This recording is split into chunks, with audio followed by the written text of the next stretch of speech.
मेहमानों की मौजूदगी मेरे साथ हो चुकी है। मेजर जनरल अनुज माथुर सर जुड़ चुके हैं और हैदर हयात खान, ही सीनियर पाकिस्तानी जर्नलिस्ट, वो भी मेरे साथ हैं। दोनों का बहुत बहुत स्वागत है। माथुर सर, मैं आपके पास आऊंगी। सर, सबसे पहले मेरा सवाल आपको, जय हिंद। सर, ये बताइए, पाकिस्तान की ये स्थिति कैसे देख रहे हैं? पीओके और बलूचिस्तान अगर विद्रोह को आगे बढ़ाने में कामयाबी हासिल कर लेते हैं तो भारत की सीमाएं सुरक्षित हो जाएंगी, ऐसा आम जनता ने हमारे सर्वे पर आंकड़ों के जरिए जवाब दिया है। सर, कैसे देख रहे हैं इस तमाम स्थितियों को? सृष्टि, सबसे पहले तो मैं आपको एक दो बातें बता देना चाहता हूँ। इतिहास जानना बहुत आवश्यक है और हाँ इतिहास को मानना बहुत आवश्यक है। जी। जानना और मानना दोनों बहुत आवश्यक है। मैं की वजह बताता हूँ कि जो पीओजे है जी सर। वो कभी भी कश्मीर से अपनी मर्जी से अलग नहीं हुआ था, पहली बात। इसी प्रकार से बलूचिस्तान जो है उसको आप इतिहास देख लें, 11 अगस्त को इनको बाकायदा अंग्रेजों से स्वतंत्रता मिली थी, बाकायदा। उसके बाद इनको बल प्रयोग से जैसे भी इन्होंने इनको अपने पाकिस्तान में इसको शामिल किया। अच्छा। दोनों के दोनों क्षेत्र एक सृष्टि, दोनों क्षेत्र जो है वो नेचुरली पाकिस्तान के साथ नहीं थे। तो इसमें कोई कोई संदेह की गुंजाइश नहीं है। पीओजे के काम में एक बात और आपको बता देता हूँ कि ये जो विलय हुआ, विलय पत्र जो था वो 100% वही है जो बाकी 562-63 रजवाड़ों ने विलय पत्र पर हस्ताक्षर किए थे, और ये फुल फाइनल विलय था भारत के साथ जम्मू कश्मीर। उसके बाद पाकिस्तान की सेनाओं ने 22 अक्टूबर 1947 को हमला किया। जब हमला हुआ, ये बात बहुत आवश्यक आपको मान समझने की, आपके दर्शकों को, कश्मीरियों ने पाकिस्तान की सेना को खदेड़ा और उसको खदेड़ के पीछे भेजा और कुछ हिस्सा पाकिस्तान के कब्जे में रह गए। वो कुछ हिस्सा आज जिसको की कहते हैं, हालांकि वो है भारत का हिस्सा, जो कि बिल्कुल संपूर्ण था, इसमें कोई संदेह नहीं होना चाहिए। लीगली, टेक्निकली, हर प्रकार से कश्मीर भारत का हिस्सा है, इसमें कोई संदेह की गुंजाइश नहीं है। अच्छा, दूसरी इसी प्रकार से बलूचिस्तान का वही हाल हुआ। उसके बाद क्या हुआ? उसके बाद इन्होंने उसके बाद हुआ, इन इलाकों को बुनियादी सुविधाओं से वंचित रखा गया। शिक्षा, स्वास्थ्य, विकास वो वहां पर नहीं हुआ। वहां के संसाधनों का दोहन हुआ लेकिन वहां पर विकास नहीं हुआ। आप आज पूरा जो जो स्टैटिस्टिक्स है उसको उठ करके आप देख सकते हैं कि किस प्रकार से वहां पर शिक्षा का क्या हाल है, स्वास्थ्य का क्या हाल है, बाकी चीजों की क्या क्या परिस्थिति है। और साथ साथ ये बताया जाता रहा पूरे 60-70-72 साल कि यहाँ तो ये है और वहां कश्मीर में ये हो रहा है, यहाँ ये और वहां ये हो रहा है।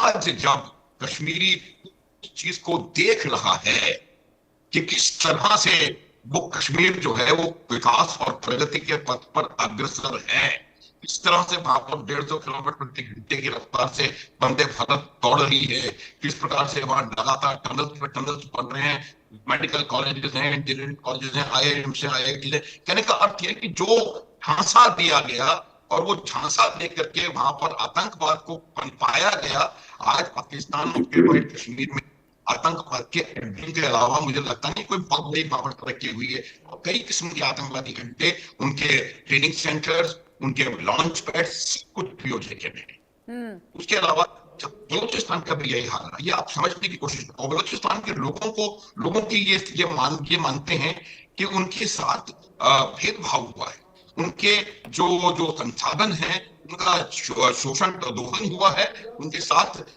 कोई भी सही प्रकार का ट्रीटमेंट पाकिस्तान की सरकार ने कभी नहीं किया।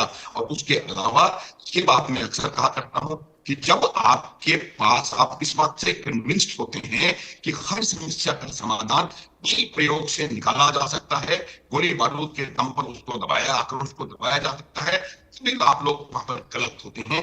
यही हाल बंगाल में हुआ था, वही हाल अब बलूचिस्तान का, खैबर पख्तूनख्वा का और पीओजे का हो रहा है। अगर आपके टूल बॉक्स में only tool is a sledge hammer, हर चीज आपको एक पिन की तरह नजर आएगी। और ये जो चीज मैं नहीं कह रहा हूँ, हजारों साल पहले ये नियम निकल करके आया हुआ है। और इस बात को समझने की जरूरत है कि आप बल प्रयोग से आक्रोश को कुछ समय के लिए सबडू कर सकते हैं, बिल्कुल लेकिन सर। उसको समाप्त नहीं कर सकते। तो यही चीजें हैं जो बार बार उनको उनको बता रही हैं। इसी वजह से बलूचिस्तान ने पहले भी अपना कॉन्स्टिट्यूशन बनाया। उन्होंने पहले अपनी स्वतंत्रता पे पहले घोषित करी, और उसके बाद उन्होंने अब इंडिपेंडेंस डे मनाने का, जो कि उनका ओरिजिनल इंडिपेंडेंस डे, कोई नई इसमें बहुत वो रॉकेट साइंस नहीं है। ओरिजिनल इंडिपेंडेंस डे 11 अगस्त था, और उसी को उन्होंने दोबारा रिवाइव करने की कोशिश की है। ठीक सृष्टि, है, बिल्कुल सर, ठीक है सर। हयात जी, आपके पास मैं रुक करना चाहूंगी। हैदर हयात जो कि पाकिस्तान के वरिष्ठ पत्रकार हैं, वो भी जुड़े हुए हैं। हयात जी, ये बताइए, स्वतंत्रता दिवस की तैयारी, पूरी दुनिया से अपील कि आप हमारी स्वतंत्रता दिवस में सहभागिता सुनिश्चित करें। और एक और सवाल मेरा आपसे होगा, आज तो राष्ट्रपति डोनाल्ड ट्रंप ने भी झटका दे दिया पाकिस्तान को और कहा अमेरिका ईरान के पीस डील से पूरा का पूरा पाकिस्तान बाहर। कैसे देख रहे हैं? बिस्मिल्लाहिर्रहमानिर्रहीम, बहुत शुक्रिया आपका। देखिए, पहली बात तो ये कि डोनाल्ड ट्रंप की जिस स्टेटमेंट का आपने रेफरेंस दिया है, ये मेरा ख्याल है कि आपको किसी ने व्हाट्सएप पे भेज दी है। ये ऐसी प्रॉब्लम कोई देखिए वही है, स्टेटमेंट, आपने जवाब की शुरुआत नहीं की, with in 2 second WhatsApp messages, उसके बाद आप सब भ्रमित हैं, आपने तैयारी कर ली। उसकी अब वजह देखिए, ये है कि आप लोगों को आईना अनुज दिखाना माथुर बड़ा सर ने जरूरी है। जो कितना अच्छा आप विश्लेषण दिया प्रोपेगेंडा इस कर रही हैं। बाबत। मैडम, आपने सवाल मुझसे किया है, आपने मुझसे सवाल किया, अगर आपने खुद ही जवाब देना है तो मैं खामोश हो जाता हूँ। आप मेरी जगह पर अपनी तस्वीर लगवाकर यहाँ पर जवाब दे दीजिए।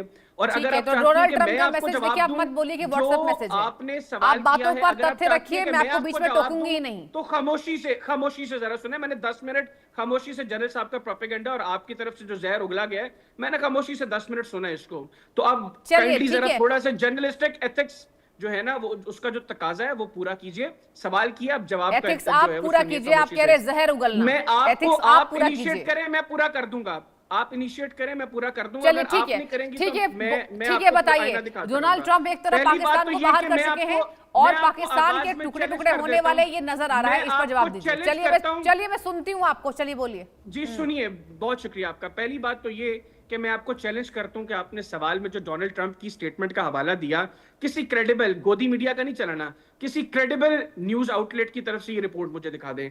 दूसरा, जहां तक बात है बलूचिस्तान की या आजाद कश्मीर की, आजाद कश्मीर भी हमारा है, बलूचिस्तान भी हमारा है। भारत को इस हवाले से फिक्र करने की कोई जरूरत नहीं है। आप लोग फिक्र कीजिए इलीगली इंडियन ऑक्यूपाइड कश्मीर की, जो मुस्तकबिल करीब में पाकिस्तान के साथ आने जा रहा है इंशाल्लाह। तो आप इस हवाले से परेशान ना हो। जो बलूचिस्तान के अंदर ये जो चंद भारत नवाज जो दहशतगर्द हैं, जो कुछ भारत में बैठे हुए हैं, कुछ बाहर बैठे हुए, जिनको भारत फंड करता है, सवे में एक और सवाल हमने पूछा है, फिर मैं आपके पास लौटती हूं। एक बार होल्ड कीजिए जरा। सवे में दर्शकों, हमने एक और सवाल पूछा इस मुद्दे से जुड़ी हुई। हमने पूछा, यदि पाकिस्तान के टुकड़े होते हैं तो दक्षिण एशिया के नक्शे और शांति पर क्या दूरगामी असर पड़ेगा? अब देखिए, इसमें जनता ने आंकड़ों के जरिए क्या कुछ व्यक्त किया है। ऑप्शन ए, पाकिस्तान एक छोटा और पंगु मुल्क बनकर रह जाएगा, 23% लोग मान रहे हैं। क्षेत्र में स्थायी शांति और स्थिरता स्थापित होगी, 12% लोग मान रहे। भारत एशिया की सबसे बड़ी महाशक्ति के रूप में उभरेगा, 36% लोगों ने हामी भरी है। And the last one is, नए कूटनीतिक और सामरिक समीकरण बनेंगे, 29% लोगों ने हामी भरी है। ये रहे हमारे सवाल। अब मैं लौटना चाहूंगी डिबेट में। हैदर हयात जी कुछ कह रहे थे। हैदर हयात जी बताइए, चलिए आपको सुनती हूं मैं। पाकिस्तान को लेकर कितनी जानकारी आपके पास पुख्ता है, एक बार इंडिया न्यूज के दर्शकों को मैं सुनवा दूं, बताइए। हाँ जी, अब आपने ये जो आपने पब्लिक सर्वे करवाया ना, आप लोग इन्हीं चीजों में खुश रहे कि ये पब्लिक सर्वे करवा दिया, पब्लिक ने कह दिया 36%